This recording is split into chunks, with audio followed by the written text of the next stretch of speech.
नात्यातील महिलेला मोबाईलवर मेसेज पाठवल्याने एका 59 वर्षीय व्यक्तीचा निर्घुणपणे खून करण्यात आलेला आहे। पुण्यात असलेली ही व्यक्ती थेट सांगलीमध्ये या व्यक्तीचा मृतदेह आढळलेला आहे। नेमकं काय घडलेलं आहे पाहूया या विशेष रिपोर्टमधून। नमस्कार, मी अमोल धर्माधिकारी, तुम्ही पाहत आहात LS मराठी। गोविंद उपासे नावाचा 59 वर्षीय व्यक्ती आणि या व्यक्तीचं पुणे शहरामधून अपहरण झालेलं होतं आणि त्याचा मृतदेह हा 12 तारखेला सांगलीमध्ये आढळून आलेला होता। या घटनेनंतर एकच खळबळ उडालेली आहे। 9 तारखेला गोविंद उपासे हे त्यांच्या मित्रांसोबत जेवणासाठी धायरी या भागामध्ये गेलेले होते।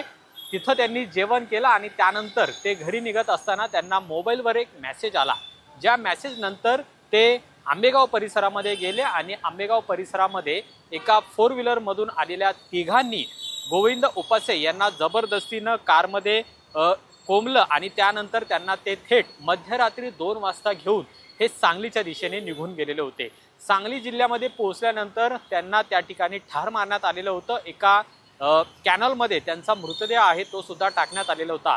इकडं वडील हे घरी न आल्यामुळे त्यांच्या मुलांनी सुद्धा शोधाशोध आहे ती सुरू केलेली होती। मात्र त्या रात्री 9 ऑगस्टला ते त्यांच्या मित्रांसोबत जेवणासाठी गेलेले होते आणि त्या मित्रांनी त्यांना जी माहिती दिलेली होती त्यानंतर त्यांनी नांदेड सिटी पोलीस स्टेशनमध्ये मिसिंगची तक्रार आहे ती सुद्धा दाखल केलेली होती आणि त्यानंतर नांदेड सिटी पोलिसांकडून सुद्धा या घटनेचा तपास आहे तो सुद्धा सुरू झालेला होता। नेमके गोविंद उपासे हे कुठे गेलेले आहेत याचा तपास पोलिसांनी करायला सुरुवात केलेली होती आणि त्याच नंतर आपण पाहिलं की सांगलीमध्ये एक घटना घडलेली होती। म्हणजे भांडण झाल्याची माहिती पोलिसांना मिळालेली होती आणि पोलीस त्या ठिकाणी गेले असता त्या पोलिसांना हे तिघे जे तरुण आहेत ते आढळून आलेले होते आणि या तिघांकडे पोलिसांनी जी चौकशी केलेली होती त्या चौकशीमध्ये या तिघांनी मिळून गोविंद उपासे यांचा खून केलेला आहे आणि त्यांना एका कॅनलमध्ये फेकून दिल्याचं सुद्धा स्वतः या तिघांनी सांगितलेलं होतं आणि त्यानंतर हा संपूर्ण प्रकार आहे तो उघडकीस आलेला होता। पोलिसांनी आंबेगाव पोलीस स्टेशनच्या हद्दीतून या गोविंद उपासे यांची दुचाकी ही सुद्धा जप्त केलेली होती आणि जिथं यांनी दुचाकी लावलेली होती त्या दुचाकीच्या परिसरातील CCTV फुटेज आहे ते पोलिसांनी तपासलं आणि त्यानंतर या तिघांनी मिळून गोविंद उपासे यांना गाडीमध्ये नेऊन त्यांचं अपहरण केल्याची घटना आहे ती समोर आलेली होती। या संपूर्ण प्रकरणामध्ये तातोबा अर्जुन केंगार याला अटक केलेली आहे। राहुल बाबर आणि रोहन सावंत या तिघांनाही आता अटक केली। याचबरोबर जी महिला होती ज्या महिलेच्या मोबाईलवरून गोविंद उपासे यांना मेसेज करून बोलवण्यात आलेलं होतं या महिलेवर सुद्धा गुन्हा दाखल करण्यात आलेला आहे। हे प्रकरण प्रेम प्रकरणामधून घडलेलं आहे का याचा सुद्धा तपास आहे तो आंबेगाव पोलीस करत आहे। पण या संपूर्ण घटनेने एकच खळबळ उडालेली आहे। 9 तारखेला गोविंद उपासे हे त्यांच्या राहत्या घरातून मित्रांसोबत जेवणासाठी निघून गेलेले होते आणि त्यानंतर ते घरी आलेच नाही याची तक्रार आहे ती त्यांच्या मुलाने नांदेड सिटी पोलिसांना सुद्धा दिलेली होती।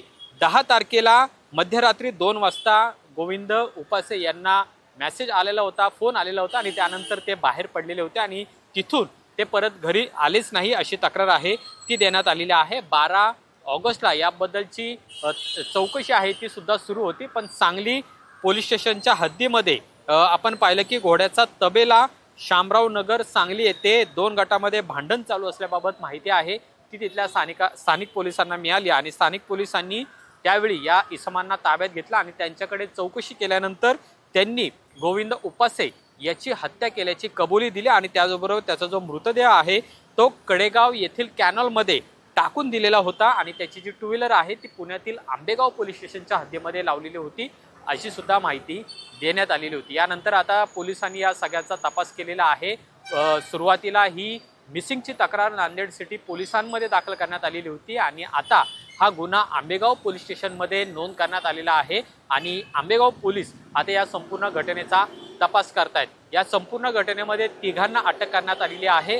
हे तिघेही गोविंद उपासे यांच्या ओळखीचे होते, म्हणजे एकमेकांना ते ओळखत होते। मात्र महिलेला गोविंद उपासे यांनी मेसेज केलेला होता आणि त्या मेसेजच्या रागामधून या तिघांनी या गोविंद उपासे याचा काटा काढण्याचं ठरवलेलं होतं आणि त्यानंतर पद्धतशीर प्लॅनिंग करून गोविंद उपासे यांना एका ठिकाणी बोलवण्यात आलं आणि गाडीमध्ये कोंबून त्यांना थेट सांगलीमध्ये नेण्यात आला आणि तिथं त्यांची निर्घुणपणे हत्या करण्यात आलेली आहे। आता ज्या महिलेवर गुन्हा दाखल करण्यात आलेला आहे तिची सुद्धा चौकशी करण्यात आलेली आहे, कारण जो मेसेज गोविंद उपासे यांना करण्यात आलेला होता तो या महिलेच्या मोबाईल नंबरवरून करण्यात आलेला होता, अशी सुद्धा माहिती समोर आलेली आहे। आणि त्यामुळे या संपूर्ण कटामध्ये या महिलेचा काही संबंध आहे का या दृष्टीने सुद्धा पोलीस तपास करतायत। सध्या हा संपूर्ण गुन्हा पुण्यातील आंबेगाव पोलिसांकडे वर्ग करण्यात आलेला आहे आणि त्या दृष्टीने या संपूर्ण गुन्ह्याचा तपास आहे तो सुद्धा केला जात आहे। पण एका महिलेच्या मोबाईलवर 59 वर्षीय गोविंद उपासे यांनी मेसेज कोणत्या स्वरूपाचा केलेला होता,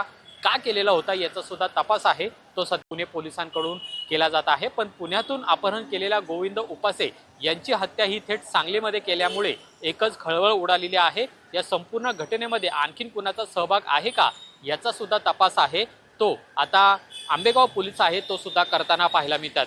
एकूणच पुणे शहरामध्ये दिवसेंदिवस कायदा सुव्यवस्थेचा प्रश्न हा गंभीर होत असताना आता अपहरण करून एका व्यक्तीचा खून आहे तो सुद्धा करण्यात आलेला आहे। आजच्या या व्हिडिओमध्ये इथेच थांबूया। तुम्ही पाहत राहा LS मराठी। कॅमेरामन रोहित वनकटेसह अमोल धर्माधिकारी, पुणे।